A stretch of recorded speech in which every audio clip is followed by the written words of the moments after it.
Bonsoir à toutes et à tous, merci d'être venus ce soir chez Caribde pour un moment très émouvant et très important pour nous, le lancement donc, de À peine dans la poussière de Stéphane Lecard,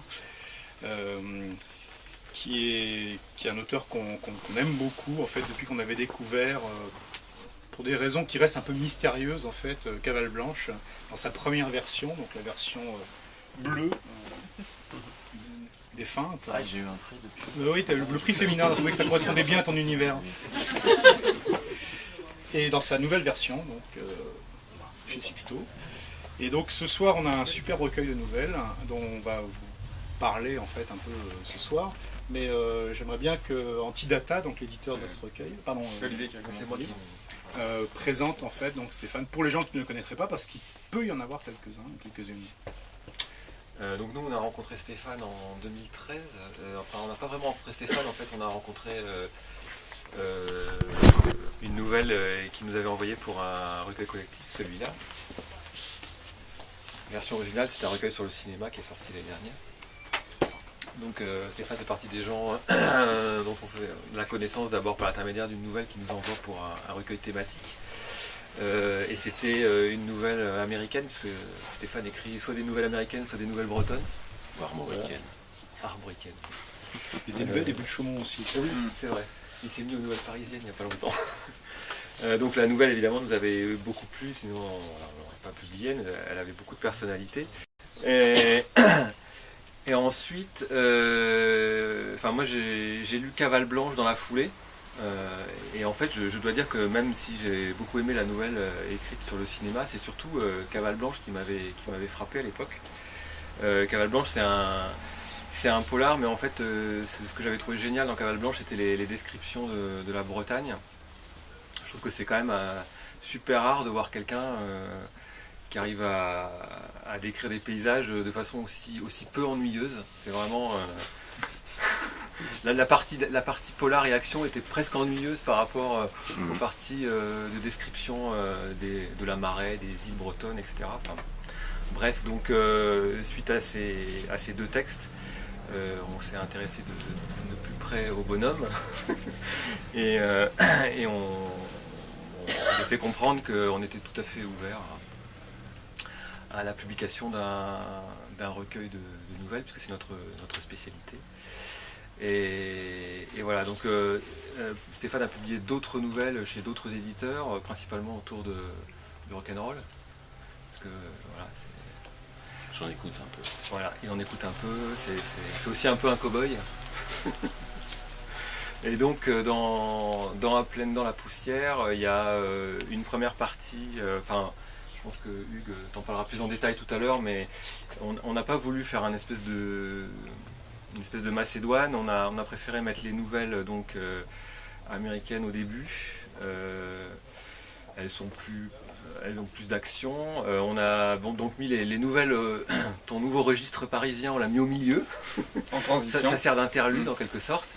Et on a mis ce qu'il y avait de plus intimiste et peut-être de plus touchant, enfin de mon point de vue, à la fin, donc avec les nouvelles bretonnes qui sont un peu des instantanés de moments de déréliction dans des endroits un peu perdus. Mais voilà. Voilà, ce qu'il faut dire, c'est que quand on reçoit des nouvelles, en fait, on en reçoit toujours beaucoup plus que ce qu'on met dans le recueil. Et je sais plus combien tu nous en avais envoyé. 17. Voilà. 17. Et donc, c'est toujours difficile parce qu'il y a des nouvelles qui sont très bonnes, mais qui fonctionnent de manière isolée. Et assez vite, en fait, dans les 10-12 premières nouvelles qu'on a reçues, on sentait qu'il y avait quelque chose qui se dégageait. Il y avait vraiment je sais pas si c'est une couleur ou une famille de sentiments, d'ambiance. C'est vraiment ce qui nous a touché au début. Et donc, c'est pour ça qu'il y a des nouvelles. Je crois que tu nous en avais une qui se passait en Asie, si je me souviens bien. Ouais. Voilà, et qui était bien, mais qui fonctionnait pas avec le recueil. Donc on a écarté, et c'est vrai qu'on n'a pas eu l'idée au début directement de faire une partie États-Unis, une partie armoricaine et une partie parisienne. Et c'est au fur et à mesure, c'est vraiment en lisant, en relisant, en faisant des suggestions, les modifications que Stéphane voulait apporter, celles que nous on lui suggérait. Et au fur et à mesure, on rentrait dans une ambiance, et en fait la répartition s'est faite vraiment assez naturellement comme ça, de manière géographique. ce qu'on n'a pas l'habitude de faire habituellement. Mais c'est vraiment quelque chose qui s'est imposé au fur et à mesure. Il y a vraiment 3 ambiances, il y a des liens entre toutes les nouvelles. Entre les 3 parties, c'est pas 3 recueils différents. Il y a vraiment des liens qui sont très forts, mais néanmoins ces 3 parties ont des identités assez différentes. Voilà, tu peux continuer. Ouais, j'ai fini, moi. Voilà, donc sinon, voilà ce qu'on a aimé. Parce que Olivier, c'est Olivier toujours qui lit en premier les nouvelles, qui fait le premier tri, parce qu'on reçoit beaucoup de... Le problème de la nouvelle, c'est c'est un peu comme le roman, mais je pense qu'il y a plus de gens qui essaient d'écrire des nouvelles parce que en apparence, c'est moins ambitieux. Après, pour écrire une bonne nouvelle, c'est différent. Mais il y a beaucoup de gens qui s'essaient à lire des nouvelles. Et il y a beaucoup d'auteurs qu'on a publiés dans le cadre de recueils collectifs qui nous ont envoyé une dizaine de nouvelles dans l'espoir d'écrire un recueil. Et souvent, on a l'impression que les gens ils ont tout donné sur la première nouvelle. Souvent, on attend beaucoup d'un auteur et il peut arriver qu'on soit déçu sur ce qu'on reçoit. Là, ça n'a pas été le cas. Et donc, quand Olivier m'a envoyé ça, Olivier est breton, je crois que Stéphane est assez attaché à la Bretagne aussi. Moi, je suis absolument pas breton. Et c'est vrai que j'y suis pas allé en galopant non plus. Voilà, enfin c'est Quoi, absolument pas, t'es pas breton. Non, je suis pas breton. Absolument pas. Bon, t'as absolument. Ouais. Mais j'ai été une fois en Bretagne. J'y vais la semaine prochaine en Bretagne. Ah. Je suis un peu. Voilà. Très bien. Bravo. Donc, qu'est-ce que je disais J'arrive à le perturber. Tu t'excusais de ne pas être breton. Je m'excuse, j'aurais adoré être breton. Je vais faire un effort. Donc, C'est pas en galopant. Ouais, Au final, t'es mais avant, content. je disais un truc intéressant. Non. Avant. C'était avant. Ça, c'était avant. Ouais. Donc, non, voilà, j'étais vraiment. C'était une vraie découverte parce qu'en dehors de la géographie du lieu, qui est un vrai personnage, moi, ce qui m'a beaucoup touché, c'est qu'on sent dans les nouvelles de Stéphane, on sent qu'il y a des vraies influences et des influences fortes, mais qui sont des influences digérées. Souvent, on a des auteurs où on sent directement on arrive à savoir qui est-ce qu'ils lisent, et ça fait ça peut être du sous Bukowski, du sous John Fante par exemple. Et là, on sent qu'il y a des auteurs que Stéphane aime beaucoup et qui s'inscrivent dans la même famille qu'eux. C'est pas leur fils, ça serait plutôt leur frère en fait. C'est vraiment, il s'inscrit dans la continuité. On sent qu'il les a digérés et que ce qu'il écrit, il n'est pas au niveau en dessous. Il est avec eux en fait. Il continue la route. Voilà. Ouais, c'est pas un livre régionaliste, n'ayez pas peur. Hein. On a trop parlé de la Bretagne, je crois. Non, vraiment pas du tout. Pas du tout. Hein. Voilà. Je sais pas si... Tu peux peut-être dire quelques mots. Oui, je veux vous remercier d'être tous là, d'avoir répondu à cette invitation. Je suis très heureux que ce lancement ait lieu ici, chez Caride, qui est un endroit particulier pour moi. C'est un carrefour à la fois amical et littéraire. J'ai appris à connaître Hugues, Anaïs, Marianne ici. J'y ai retrouvé et rencontré des auteurs, des amis auteurs, Jean-Luc Manet, Karine Medrano. J'ai aussi rencontré pour la première fois Olivier et Gilles dans cet endroit, qui sont devenus par la suite mes éditeurs. Donc pour moi c'est vraiment chouette que ça se passe ici ce soir. Pour dire quelques mots de ce recueil, en fait, il a été pensé comme ça depuis le départ. En fait, il fallait pour moi qu'il y ait un thème, en fait, que toutes ces histoires soient reliées, en fait. Alors, je sais pas si c'est très explicite par le titre, Pleine dans la poussière, ça exprime en fait, voilà, l'unité de ce recueil, c'est des personnages qui se ressemblent, donc à des moments et des endroits différents.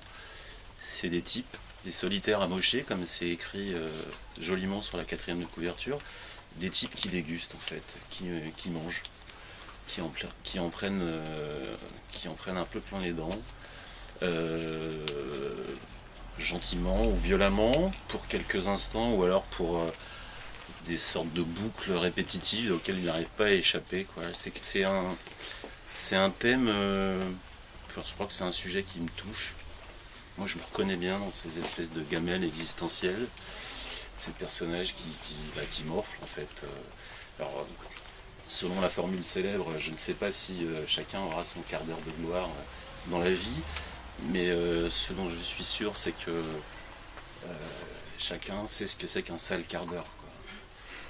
Voilà. Et bon, ensuite, il faut continuer à avancer, K1, KO, ou K1, KA, je sais pas comment on dit. Enfin, à Bordeaux, on dit K. En Bretagne, voilà, donc c'est vrai qu'il y a de la... On sent de la douleur aussi dans ces histoires. Il y a une certaine lourdeur de choses. Il y a des passages, c'est du plomb, quoi. Mais j'espère que tout ça, c'est un peu atténué par l'ironie, l'humour, la farce. Parce que je crois qu'elle ne nous épargne pas non plus. Hein. On vit parfois des trucs tellement cons, et en plus, après, on meurt. Voilà. Donc, ça ne va pas nous empêcher, en attendant, de garder la bouche ouverte, même si on peut, avec cela, avaler de la poussière, en manger, parce que, en tout cas, ça nous permet de respirer et puis de rigoler. Voilà. Ouais, et si je peux ajouter juste un dernier point, c'est qu'il y a quand même aussi beaucoup de... Enfin, il y a de l'empathie, mais il y a beaucoup de tendresse, en fait. C'est des gens qui, effectivement, qui morflent, mais comme tu disais, t'es attaché à ces personnages-là. Mais ça reste un livre... pas un livre que je pourrais lire à mes enfants, par exemple, enfin, pas tout de suite. Mais pas avant de dormir, mais il y a quand même beaucoup de tendresse et tous les personnages finissent par être attachants, même ceux il y a des personnages qui sont plus ou moins sympathiques, mais ils ont tous quelque chose, voilà. Il y a des sales types. Voilà. Il y a des sales types, mais même eux, t'arrives à les rendre très humains. Voilà. Et surtout, si je peux me permettre un truc, je pense qu'on s'est rencontrés il y a 4-5 ans dans un square. Nous, on est un peu des gamins, on s'est rencontrés dans un bac à sable. On n'y peut rien. C'est derrière de l'Est. Et je veux dire, c'est Stéphane, c'est vachement difficile de lire des textes d'un mec qu'on connaît. Parce que forcément, on a l'image du Lascar. Et Stéphane, lui, c'est un vrai écrivain. Parce qu'on plonge dans ses textes et on oublie le bonhomme. Et on plonge dans l'histoire, on est sur le guidon de l'Arlay ou au fin fond du Pénarbed, mais on est dans l'histoire. On n'est pas avec le mec. Le mec, on le connaît, mais il nous emmène ailleurs. Et moi, je pense que lui, c'est vraiment un très grand. Voilà. Excusez-moi. Ça m'a coûté quelques roues. Il a payé pour ça. Ne vous inquiétez pas, il a fait le chèque derrière. Je vais dire quelques mots juste sur le recueil. Donc je vais essayer de faire attention parce que comme ce sont des nouvelles, encore plus qu'avec des romans, on est exposé, si on en dit 5 mots de trop, à révéler des choses qui seraient vraiment dommage de ne pas découvrir et de ne pas se prendre dans la figure justement. Et même si toutes les nouvelles ne se reposent pas sur du suspense, loin de là, mais il y a quand même des éléments qu'on a vraiment envie de récupérer intacts, quoi, donc sans se les être fait dévoiler ou déflorer avant. Donc moi j'ai retrouvé dans ce recueil, c'est ça que j'ai adoré, parce que oui, je me disais, moi j'ai vraiment adoré Cavale Blanche, et j'avais adoré aussi la nouvelle sur le cinéma dans version originale, les nouvelles rock, notamment celle sur Nirvana, sur Nirvana. Autour de Nirvana. Et en fait, moi j'ai retrouvé ce que j'apprécie le plus, donc on l'a dit, il y a effectivement cette capacité à la fois frapper assez dur, quoi, hein, ça morfle là-dedans, c'est sûr, mais il y a beaucoup de tendresse.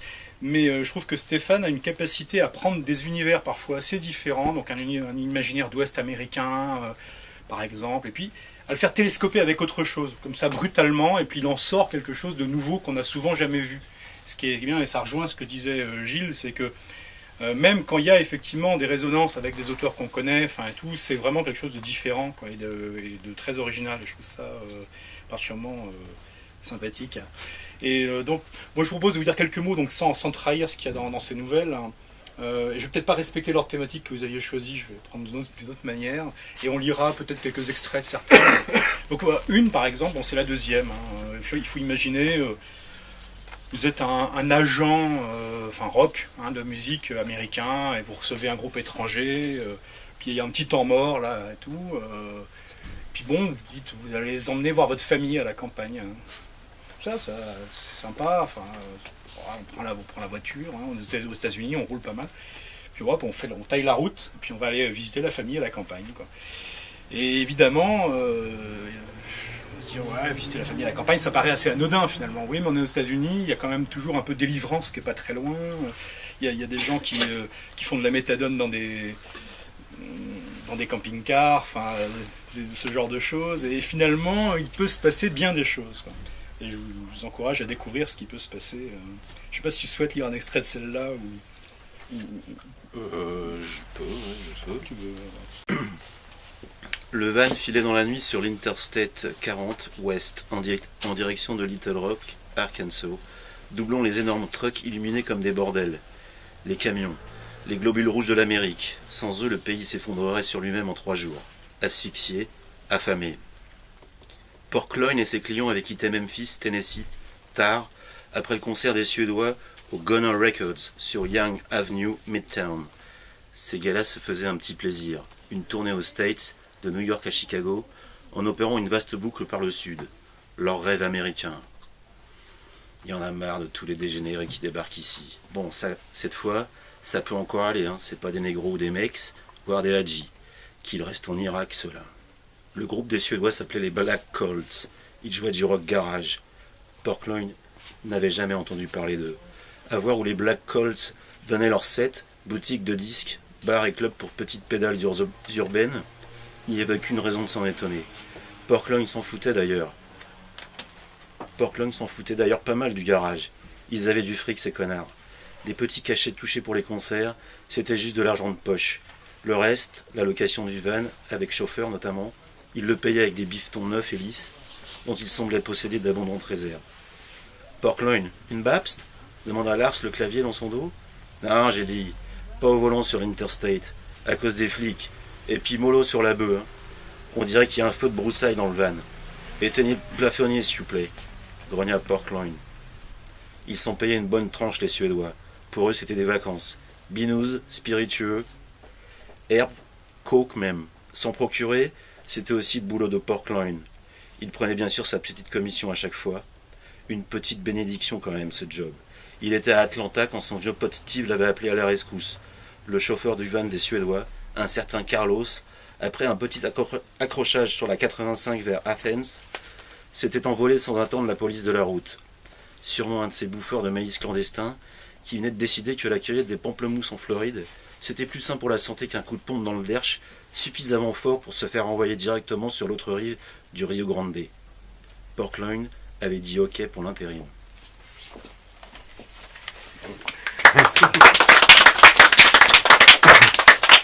Il y a une deuxième nouvelle américaine en fait qui vient juste après, qui est la troisième, qui s'appelle Fourche. Et là cette fois ça parle pas de paysans en fait, ça parle plutôt de moto. Et là il faut s'imaginer 3 amis en fait, enfin connaissances, amis, amis 2 à 2, pas nécessairement les 3 ensemble, qui vivent à San Francisco, qui ont des jobs et tout, puis qui se font la virée entre amis, quoi, un peu le mythe américain. On part, on prend nos motos parce qu'on est motard, et puis on part dans l'Idaho, quoi. Ça fait quand même une bonne trotte, hein. Puis et on verra bien ce qui se passe dans le Wyoming, pardon. Pardon, dans le Wyoming. Et donc on taille la route, quoi, Il y a un gros barjot dans les 3. et puis et bon, après il y a tout ce côté, un voyage comme ça, il y a un côté initiatique, il y a un côté ça va révéler des choses. Qu'est-ce que ça va révéler exactement? C'est des citadins purs et durs, c'est des motards. Ils vont rencontrer, bon, le Wyoming c'est quand même, enfin voilà, c'est pas ultra urbain, hein, comme État américain, c'est assez rural, il faut être honnête. Et il y a le choc entre ces deux mondes. Mais comme Stéphane en fait utilise très très bien tout ce qu'on a en tête justement, et ça on l'avait déjà dans la façon de jouer avec le cinéma américain, tout ce qu'on a nous-mêmes en fait, des mythes en tête, et il peut les déjouer en fait assez habilement. On s'attend à ce qu'il se passe des choses parce qu'on a justement des films, des histoires en tête, et c'est pas nécessairement ça qui se passe, ça peut être quelque chose de très différent, et c'est assez finement joué, quoi. Et c'est évidemment, le voyage révèle quand même toujours des choses sur soi, sur les autres. Ça, il n'y a aucun doute. Hein. Petit extrait. Ouais.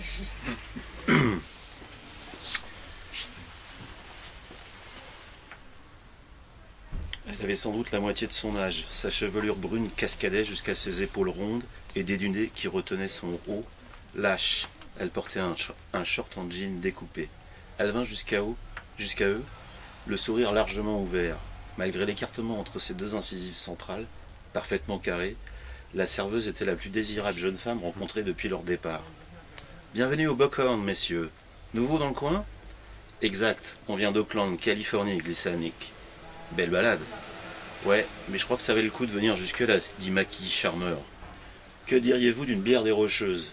Nick, Léonard et Mackie firent des gorges chaudes de l'étiquette de la bière qu'on leur servit. Beach Creek.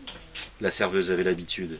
C'était son rôle de donner à boire aux hommes et de leur faire sentir qu'ils étaient dans un endroit spécial, qu'il fallait donc qu'ils y restent ou qu'ils y reviennent.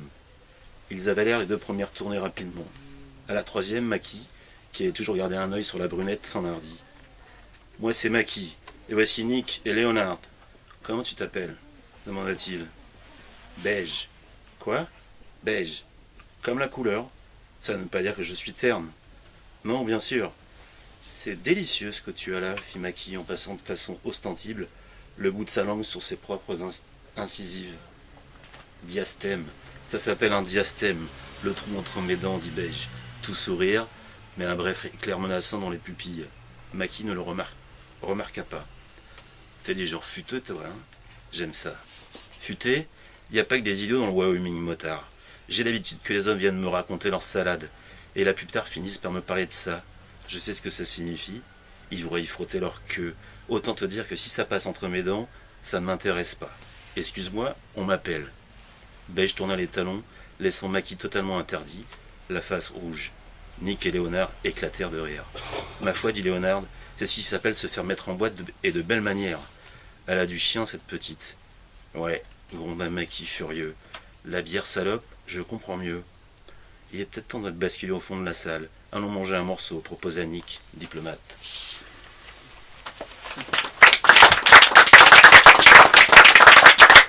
Juste si je peux ajouter un truc sur cette nouvelle, ce que je trouve super fort, c'est que dès le début, on sent que ça, donc ils sont trois, il y a un des personnages, on sent qu'il n'est pas du tout maîtrisable. Et il y a la tension qui dure tout le long de la nouvelle, en fait. On sait que ça va péter à un moment ou à un autre. On ne sait jamais si ça va se produire, si ça va pas se produire, mais tu as réussi à retranscrire une véritable tension et qui tient tout le long de la nouvelle. Voilà. Alors la nouvelle suivante, c'est une nouvelle parisienne, en fait, enfin parisienne, en tout cas qui n'est ni américaine ni bretonne, pas de façon identifiable, qui s'appelle Au fond du trou. Et celle-là, je vais être très bref dessus parce que je pense que c'est une des plus belles nouvelles que j'ai lues depuis fort longtemps, qui illustre avec une astuce, une intelligence et une certaine rage très rusée ce que peut vouloir dire avoir un job de merde dans un environnement de merde. Enfin, et c'est assez extraordinaire. Donc je sais pas si on va lire un extrait, on va peut-être... C'est comme tu veux, parce qu'on en a encore plusieurs à lire. Et celle-là, il faut peut-être la découvrir dans son intégralité, en fait. Comme sachant que quand même, celle-ci, il y a quand même 2 nouvelles qui ont été publiées précédemment, dont celle-ci dans une revue syndicale. Ouais.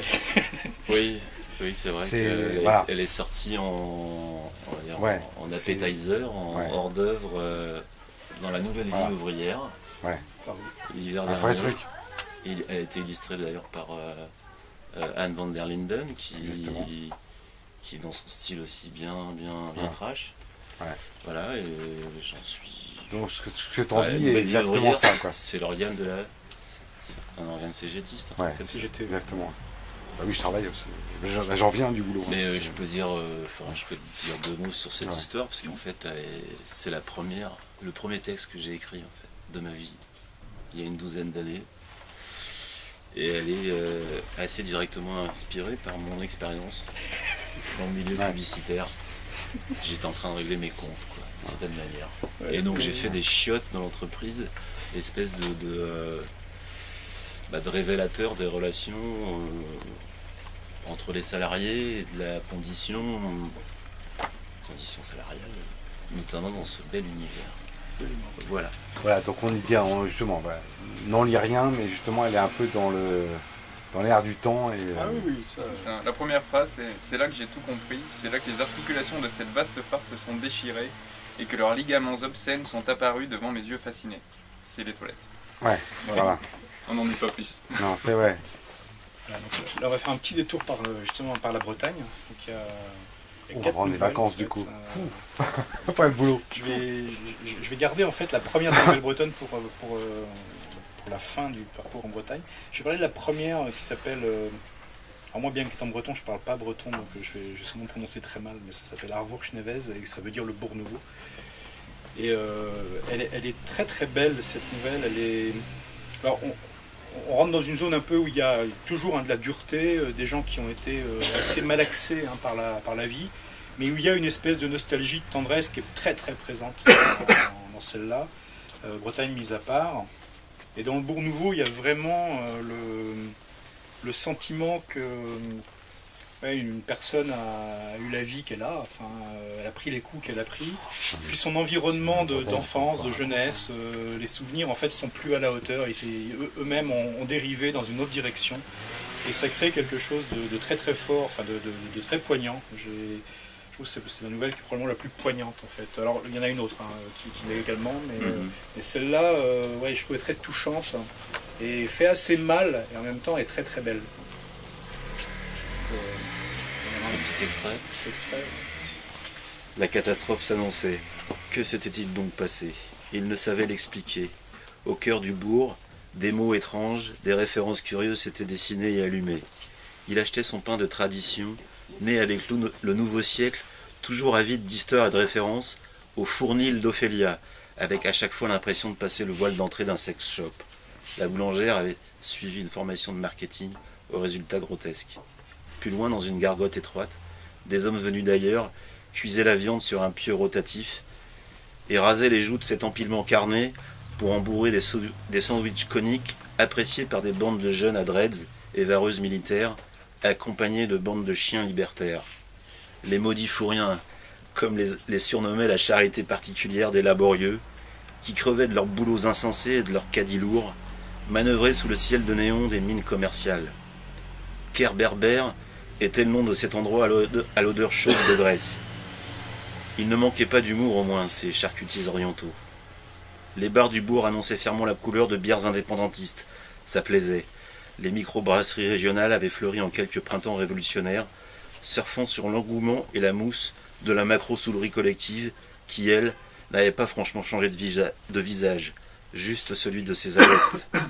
Les anciens du culte, d'épiques figures, pour certains, des demi-dieux même, Lily Cuson, Charlot Kéméré, Fange Daoudal et d'autres, avaient été avalés par la terre froide, atomes de jonquilles et de pâquerettes, où avaient rejoint Tyr Ludun, la maison des cendres, le crématorium de Carhaix ou de Lorient. Il n'était pas un de ces géants, mais travaillait consciencieusement à son ascension dans la hiérarchie de la boisson.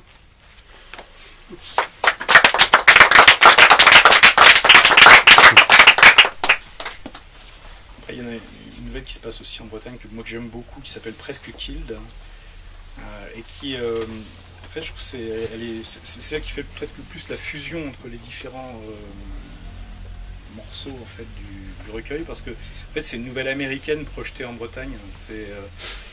C'est quelqu'un qui, en Bretagne, il y a de la campagne profonde, vraiment des endroits où là encore, il y a du mythe presque américain, on retrouve des choses de la Fourche, on peut penser qu'est-ce qui se passe dans cet endroit, belle maison rénovée, une belle pelouse, mais il n'y a personne, quoi. Enfin, c'est vraiment un trou. Et là, pour peu que l'alcool, diverses substances se mêlent à tout ça, on peut partir dans une espèce de trip où là, il y a des masses de mythes qu'on a en tête qui vont tomber et qui vont arriver à créer une situation qui est, est-ce qu'elle est réelle, est-ce qu'elle ne l'est pas, c'est difficile à savoir. Je ne sais pas si on le sait complètement à la fin, peut-être. Ouais, mais allez, peu importe. Parce que quoi qu'il arrive, on est vraiment dans la tête du personnage qui vit une espèce de passage paranoïaque et on a peur on sait pas dans quelle mesure en fait il faut avoir peur pour lui ou si ou si on est conscient qu'il est en plein délire. En fait, on est vraiment dans ce contexte-là, chaque élément le plus anodin d'une visite à la maison de campagne ou à la ferme, franchement, en plus il fait beau, hein, c'est pas dans le gris et dans la froidure, hein, non, et en fait on flippe. Ouais, le personnage flippe et nous aussi. Alors que sur cette nouvelle, tu aurais pu presque tomber dans les clichés de films d'horreur d'épouvante avec deux gamins qui marchent dans la forêt avec la dernière allumette. Et c'est vraiment, tu vois, t'arrives à redonner cette ambiance-là, mais en épargnant au lecteur tous les clichés du genre. Enfin, t'arrives à rentrer dans un genre en passant par un autre chemin. Je trouvais ça super habile et étonnant à la lecture de cette nouvelle. C'est un mauvais bad trip, quoi. Ouais. Pléonasme, hein, mauvais bad. C'est un bad. Un très bon bad trip. Alors. Un petit extrait. Alors, le début j'aime bien. Tu te réveilles une première fois. Au coin de la fenêtre, l'aube darde un bout de langue rose. Tu te lèves. Les chatons mènent une sarabande feutrée dans la cuisine. Tu as laissé la porte de l'entrée entrouverte. Tu te renifles. 2 nuits que tu dors dans les mêmes fringues. Elle commence à sentir l'intérieur de la maison de carcasse. Le feu de bois et une vague odeur animale. Pas désagréable, mais pas ton odeur habituelle. Tu ne sais pas vraiment l'identifier, elle t'enveloppe. Ce sont tes extrémités et tes cavités qui parfois te rappellent que, toi aussi, tu possèdes un fumet. Tu te recouches et te rendors. Tu as le temps de lécher tes incisives et de constater qu'une aire géologique entière s'est déposée sur leur émail. Tu n'as pas pris de brosse à dents. Non plus. Tu pensais ne rester que quelques heures et simplement rendre visite à Carcasse. C'était l'après-midi de l'avant-veille. Quand tu te réveilles à nouveau, une pâle lumière jaune s'est invitée dans la chambre. Tu sors de la maison de pierre. La clochette, au bout du collier qui pendouille à la porte, résonne, mais personne ne bouge dans l'habitation. Le brouillard roule sur la cime des arbres. De temps en temps, une éclaircie. Tu te grattes la tête, tu veux déchiffonner ton esprit, là-dedans. Tu rentres à nouveau. Tu le sais, il faut que tu partes, maintenant. Cela suffit. La batterie de ton mobile s'est déchargée la veille au soir.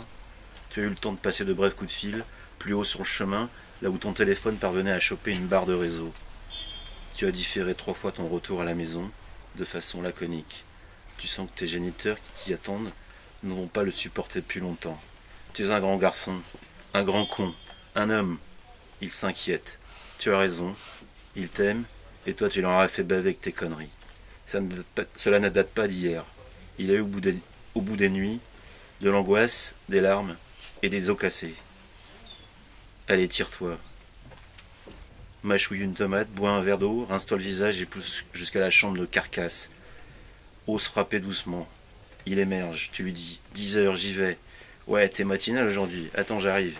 Tu le laisses lever son grand corps. En calcif et pieds nus, tu peux voir son tribal sur le mollet.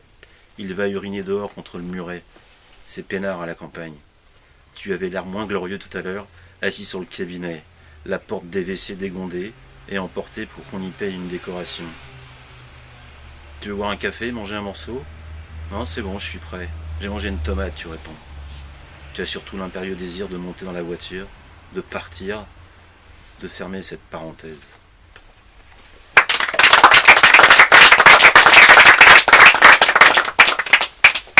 C'est une parenthèse pas tout à fait enchantée, mais assez étonnante.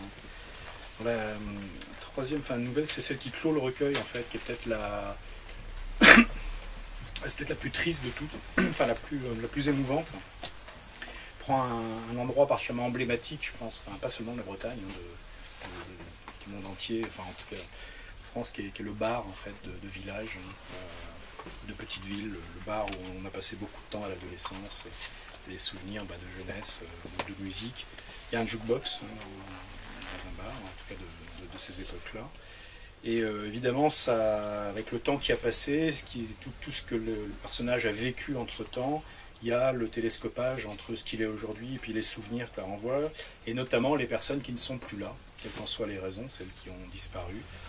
Et de réussir à rassembler ça autour d'un petit comptoir de bar, d'une petite salle un peu crapoteuse, d'un petit village et puis de son jukebox, c'est un tour de force assez incroyable. C'est une quinzaine de pages à peine et c'est d'une densité, enfin, et c'est vraiment très très émouvant, quoi. Je trouve je sais pas trop quoi en dire de plus, à part que vraiment ça saisit, quoi, vraiment le... C'est difficile d'en parler parce que ça c'est vraiment une ambiance, il se passe assez peu de choses, mais c'est les mots justes, les conversations, les bribes de conversation, les conversations qu'on entend, les sentiments qu'on devine chez les personnages. Il y a une certaine forme de pudeur, d'amitié qui est mise qui est mise à plat sur la table, et de douleur, parce que je sais pas si on peut dire pourquoi, les douleurs et les drames éventuels voilà. du passé sont plus évoqués, suggérés, parce que tous les personnages le savent, et en fait le lecteur, la lectrice le devine en fait peu à peu. Il y a beaucoup de non-dits ou de évoqués, c'est très pudique, hein, et c'est très fort. Et en plus ça se télescope avec vraiment des conversations du quotidien, des considérations terre à terre, ou terre à mer, puisqu'on est au bord de l'eau. Oui, voilà, c'est ça. C'est le même, parce que c'est ça. Il y a un rapport au passé, au changement de la mer, au changement de la pêche, tout ça. Enfin, c'est toutes ces considérations-là sur l'évolution du temps qui viennent se télescoper avec une nostalgie du passé, parce qu'il y a quelque chose qu'on va pas dire, parce qu'on va pas dévoiler la fin de la nouvelle, mais je crois qu'on le devine assez vite. Et voilà. C'est là que je propose de ne pas lire d'extrait, parce qu'en fait c'est vraiment idéal de finir le recueil par celle-là et de se laisser emporter justement par toute cette subtilité très poignante. Oui, parce qu'en plus il y a plein de voix différentes. Enfin, c'est une espèce de cacophonie, parce qu'en fait le narrateur est témoin d'une assemblée de mâles quinquagénaires qui échangent des banalités, des conneries. Enfin, on est au bar, quoi, qui parlent aussi de leur vie d'une façon directe ou indirecte. Et les voix sont pas identifiées, en fait. C'est une suite de lignes de dialogue, mais on comprend que ça fait partie. Ça provient d'un groupe, quoi, où chacun est quasiment interchangeable. Voilà. La dernière nouvelle bretonne, mais qui dans le recueil est la première en fait, pas l'an dernier, mais parce que d'une part elle parle de rock, hein, puis elle parle de Lorient, puis elle parle de port de pêche de Lorient. Et bon, moi je suis orientais, donc j'ai une tendresse particulière pour ça, puis je m'occupe un peu de rock aussi par ailleurs. Et c'est magnifique, parce qu'il y a vraiment là aussi plusieurs choses qui se rencontrent avec une force extrême, et puis avec beaucoup de subtilité et de clin d'œil, même si on sent venir les choses, parce que là on aiguille, parce que sinon on devine qu'il va se passer des trucs vraiment bizarres, mais on ne sait pas exactement quoi, on n'arrive pas à mettre le doigt dessus, mais ça vient, ça prend forme. Au départ, ça commence de façon assez ordinaire. C'est un chanteur-guitariste de rock, un vrai passionné, un vrai dur, justement. Il y a un des enjeux, c'est est-ce que c'est un vrai passionné ? Parce qu'il y a des gens comme ça qui essayent de faire du rock, où ils se découragent très vite, hein, dès qu'il faut un peu bosser. Non, lui, c'est un vrai. Et donc, à un moment, dans un concert, comme il y en a plein en banlieue parisienne, un autre groupe, en fait, ou un tremplin, en fait, lui propose si t'aimes vraiment ça, toi, ça sent, t'as la foi, quoi, hein, donc j'ai peut-être un truc pour toi. Et pour ça, j'ai un type qu'il faut qu'il te fasse rencontrer, il peut vraiment t'aider à avoir une carrière, quoi, à réussir dans le rock. Mais il faut que tu ailles à Lorient. Et dans un endroit, enfin tu trouveras, il te trouvera, il y a juste un numéro de téléphone, il y va. Donc après, c'est pour ça que la nouvelle s'appelle Puer le talent, parce que la rumeur dit qu'à Lorient, parfois, à cause du port de pêche, il y a une odeur de poisson assez forte certains jours. La rumeur, non, j'y étais. Oui, ben, moi aussi, mais c'est une rumeur. J'y étais ce jour-là. Certains jours, ça peut arriver, mais pas tout le temps. Enfin bref, donc le personnage, Non, c'est horrible. il va donc, dans cette atmosphère de grand port de pêche, donc, qui sent un peu le poisson, en effet, et cherche son contact, c'est le type qui va lui arranger un peu les choses. Il n'y croit pas complètement, parce que ça paraît complètement invraisemblable, cette histoire. C'est quoi ce type ? C'est un producteur, c'est un type qui a des secrets, c'est un agent. Puis les références qu'on lui a données sont un peu incroyables. Hein. Donc voilà, et qui peut bien être ce type avec qui il faut éventuellement peut-être signer un contrat, enfin pour réussir, quoi. Peut-être que si tu veux en lire un extrait, Stéphane. Oui, j'ai sélectionné un, mais je vais... C'est difficile de choisir un extrait sans trop en dire. Enfin, ouais, parce que à la limite, vers le début. Ouais, alors si je lis l'extrait que j'ai sélectionné, on va comprendre. Ouais. ouais, dans ce cas, il faut pas. Non, mais il y a rien, il y a Faut pas, parce qu'en non, plus il y a rien. c'est quelque chose qu'on voit vraiment mûrir au fur et à mesure de la lecture et qu'on sent arriver. Et ce que je trouve, alors je vais pas donner la chute évidemment, mais je trouve que même dans la chute, alors qu'on a compris ce qui se passait, t'arrives à faire une fin. Il y a une chute dans la chute. Il y a une vraie chute dans la chute et que je trouve superbement fait. Ouais, qui est vraiment bien parce que ça serait, parce qu'au bout d'un moment, une fois que t'as compris où on a compris là où tu voulais nous amener, on est content d'être surpris quand même. D'être de nouveau surpris. Ouais, Non, mais c'est pour ça qu'il vaut mieux ne rien en dire de plus, Non, franchement. ouais. On va finir par faire une Bien gaffe sûr. et par gâcher le plaisir des gens. Parce que- Bon, Donc on va passer aux deux la dernières question de nouvelles. Valérie Fairweiler, on n'en dira pas plus. Voilà, Non, exactement. mais même l'endroit existe, mais c'est un paradis au milieu Canyon, ouais. des palissades d'un endroit tout moche, quoi. Non, on lit pas. On lit pas. Après, moi je finis par mes deux préférés, c'est normal parce que c'est moi qui présentais le recueil. Donc en fait la première c'est la première nouvelle du recueil qui s'appelle Bucco. Et je trouve qu'elle est magnifique parce que c'est à la fois un formidable hommage à cette forme particulière de littérature qui est la littérature justement de la dureté des gens qu'on en pris plein la gueule. Donc c'est un hommage, comme le nom le laisse un peu deviner, Bucco, bon, c'est le surnom de Bukowski. Mais c'est placé d'une façon dans un contexte où on entre par la vente d'assurance en Californie, et d'une façon qui est particulièrement emblématique de ce qu'est le capitalisme pur et dur, celui qui fait pas trop de prisonniers en route. Oui. Et voilà, donc je trouve qu'il y a une façon de jouer des rebonds de la vie, c'est-à-dire que des hasards, des catastrophes, des horreurs, des vraies horreurs, de la saloperie qu'il peut y avoir dans les rapports entre les gens. Et en fait, avec ce fil de la littérature, on arrive à reconstruire quelque chose d'incroyable. C'est une nouvelle, vraiment pour faire partie des toutes meilleures nouvelles que j'ai jamais lues. Un petit extrait. Après, je n'ai pensé qu'à me faire la vie dont Bud avait parlé. Je n'avais plus le choix non plus. J'ai fui Beverly Wood. Je portais dans ma chair les stigmates du perdant.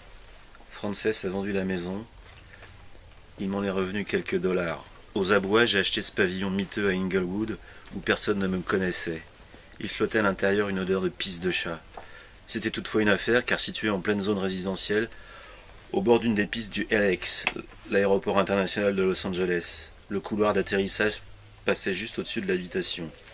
Toutes les 2 minutes, un jet au moteur rugissant faisait trembler les murs. C'était sans doute cela qui avait provoqué les désordres urinaires du félin. Je me disais que je devais vivre ma déchéance jusqu'au bout. Pas complètement fou non plus.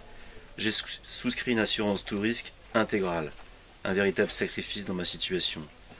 Je n'ai pas dit à la face d'endive qui m'a fait signer le contrat que je connaissais le topo. J'ai relogé la mine du stylo avec un petit cliquettement qui m'a paru pour une fois raisonnable. Je n'avais toutefois plus envie de travailler pour une quelconque compagnie.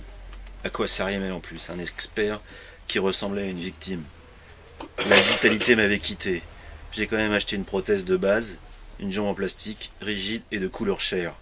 L'absence de matière me faisait honte. Je me suis également porté à cœur d'une voiturette électrique pour handicapés, rouge, avec un panier métallique sur le devant. Putain, elle était loin la Lexus. Grosse décote à l'Argus social. Au début, je me suis vu aussi ridicule juché là-dessus que ces pépés maçonniques, des Shriners, dans leur mini-automobile qui figurait sur la pochette d'un disque des Dead Kennedys, Frankenchrist. Ça leur remontait à un bail. Avant que je prenne la route de l'infamie, où j'allais gagner de nombreuses courses, puis sortir de la piste. Il m'a pris un soir de renouer avec la vie sociale. Je me suis rendu à quelques blocs de chez moi, au Blackbird, à des années-lumière de la ville de lumière que j'avais connue là-bas, plus au nord. J'ai fait sensation évidemment en entrant dans le bar, sur 3 guiboles. Le patron s'est arrêté un instant d'essuyer ses verres à bière. Je me suis calé sur un tabouret, entre une brune usée, trop maquillée, et un chauve d'occasion, comme les voitures qu'il vendait. Il portait un badge d'entreprise avec son prénom, Harry. Au moins, il y avait une présence féminine. Ça la faisait une éternité. On est restés tous les trois à hocher la tête aux paroles rares du patron, Nos mains tremblaient légèrement. Nos verres renvoyaient un pâle clignotement nommé solitude. J'ai pris une inspiration. Bonsoir, madame. Je m'appelle. Les paroles me firent défaut. Son regard disait tout. J'ai eu une très longue journée. J'ai pas le temps, j'ai pas envie de m'occuper d'un copeau comme toi. Non, rien, excusez-moi. J'ai avalé mon verre d'un trait, je suis parti.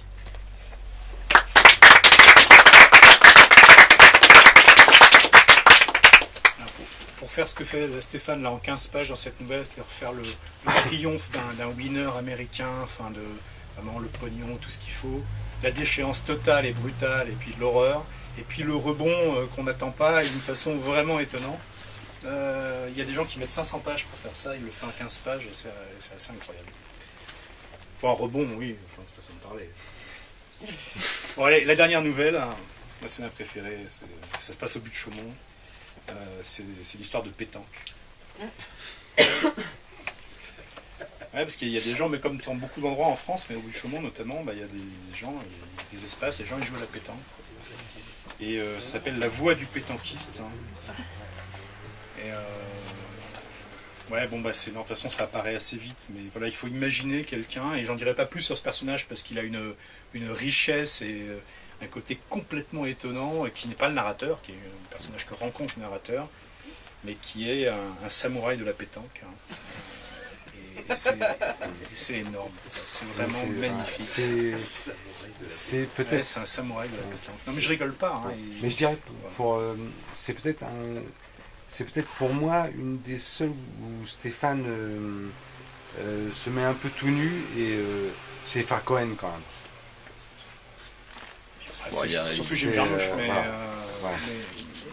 mais justement, enfin, très vite, de toute façon, la référence, elle est là, bien sûr, c'est Ghost Dog, mais appliqué à la pétanque, et avec un esprit de sérieux, sur quelque chose qui est à la fois, comme on fait sur la plage avec des amis, comme on le fait effectivement dans certains clubs ou amicales, un peu partout en France, et pas seulement en Provence, avec plus de sérieux déjà et plus de compétences, mais il y a quand même quelque chose autour de la pétanque, et là, il y a appliqué la voie du sabre, donc la voie de la pétanque, c'est quand même quelque chose.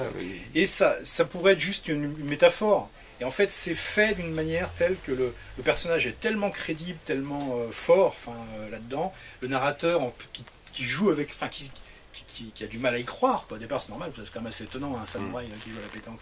Et en fait, ça fonctionne de façon incroyable. Je veux dire, c'est une sorte de bombe de lavabo, si tu veux, où toute sa culture américaine, etc., se retrouve finalement dans la pétanque française. Voilà, tout repasse là-dedans, et il en sort un truc totalement inimaginable. Ce qui est assez marrant sur cette nouvelle, c'est que tu nous as envoyé une première version qui était plus courte, et avec Olivier on était partagés en fait. Moi j'adorais une certaine partie de la nouvelle, enfin un aspect de la nouvelle. Olivier en aimait un autre, et moi je trouvais que la partie que ce qu'il trouvait bien dans cette nouvelle, moi je trouvais que c'était ce qui marchait pas, et inversement, ce que je trouvais super bien dans la nouvelle, il trouvait que c'était au contraire ce qui marchait pas. Donc on en a parlé, on s'est écrit avec Stéphane, et il nous a envoyé cette version qui est assez différente, qui est même très différente du premier texte, et qui, voilà, c'est ça, je pense que tu as réussi à partir d'un noyau et de plusieurs choses qui s'en échappaient, tu as réussi à réécrire un texte complètement différent en partant d'une même idée, avec des personnages proches, mais en racontant une histoire beaucoup plus aboutie et qui fonctionnait complètement. On l'a assez pour toucher. Voilà. La première version, on était plus sur encore une fois, une espèce de mélancolie. C'est ça le problème. Il en reste des forts éléments de mélancolie, mais ils ont été transformés, non mais par quelque chose où il y a une espèce de jubilation tout le long de cette nouvelle. Même quand on parle de choses, il y a des éléments qui sont en homogénéité avec l'ensemble du recueil. C'est qu'il y a quand même là-dedans des gens meurtris par la vie, où il est arrivé des choses pas drôles. Mais c'est fait d'une manière, on se marre. C'est John Turturro, tu sais, dans The Big Lebowski, mais en version toute la France passe par le lavabo. C'est un truc tout. C'est tout à fait génial. Ah bon, excusez-moi. Moi je le vois vraiment sur un toit avec des pigeons, mais bon, c'est... Tommy Gunn. Un extrait, donc ça va être le dernier, puisque ça va s'achever. Mais voilà, on va oublier. Trick jouait très concentré. Cela faisait toutefois un moment qu'il marmonnait. J'ai demandé « Qu'est-ce que tu dis ?» Un vrai samouraï consacre tout son temps au perfectionnement de lui-même. C'est pourquoi l'entraînement est un processus sans fin. Je le regardais ahuri. C'est quoi ça? Agakure. Aga quoi? Agakure. Un truc de samouraï, un genre de guide spirituel et pratique pour les guerriers. Ah. Trick était décidément très particulier. Je ne voyais pas le rapport entre la pétanque et le sabre. J'adore, poursuivit-il, un vrai manuel. J'en connais des passages par cœur.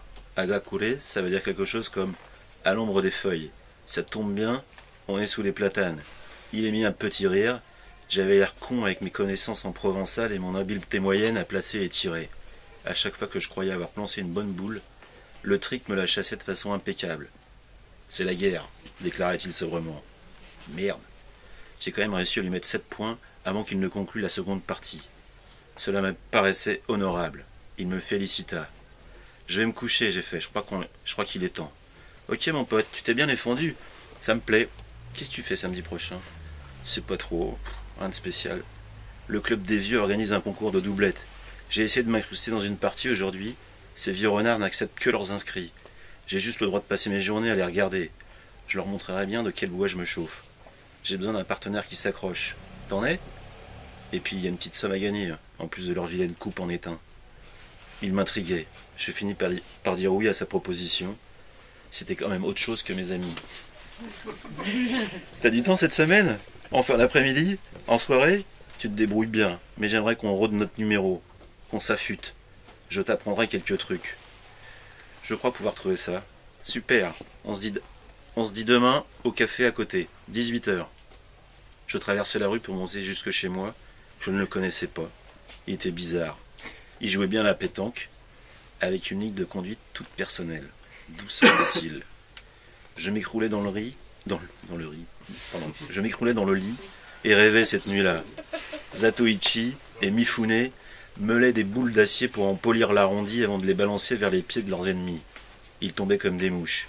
Non loin de là, Forrest Whitaker jetait des graines aux pigeons. Agakure, ça me revint comme ça. La voix du samouraï, Ghost Dog, le film de Jarmusch. Quelle salade.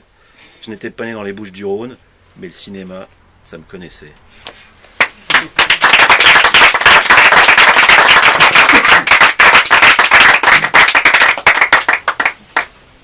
Bien, merci. Voilà, donc c'est un super recueil. Donc si vous ne l'avez pas déjà acheté, un pour vous et puis 2 ou 3 pour offrir à vos amis. Pas pour vos enfants. Voilà. Pas tout de suite. Peut-être pas pour les enfants trop jeunes pour l'instant, mais voilà, plus tard. Et donc voilà, n'hésitez pas donc à prendre un verre, à profiter de la présence de Stéphane pour faire dédicacer donc tous ces exemplaires et puis voilà. On va faire ça. Juste un dernier mot. La librairie remercie Stéphane d'être là. Nous, on a dit qu'on était super contents de l'avoir publié. Stéphane a dit que c'était super bien, qu'il était super heureux d'être là parce que la librairie représentait quelque chose. Je tenais juste à dire que nous, on est à chaque fois super bien reçus ici, que des librairies existent, des librairies indépendantes, c'est toujours compliqué et c'est grâce à eux que des éditeurs comme nous existent et que des auteurs comme Stéphane peuvent être défendus. C'est bientôt Noël, plutôt que d'offrir... Voilà, vous pouvez offrir le livre de Stéphane, vous pouvez vous y prendre à l'avance, ça vous évitera la galère des queues la dernière semaine. Mais vous pouvez aussi acheter d'autres livres dans d'autres librairies, dans des librairies indépendantes. C'est super important parce que c'est des gens qui luttent, c'est presque un acte politique de le faire. Et c'est important, et puis un livre ça fait plaisir. Voilà. Et c'est personnel. Et Hugues a écrit un article disponible sur internet sur le recueil de Stéphane qui est magnifique. Sinon...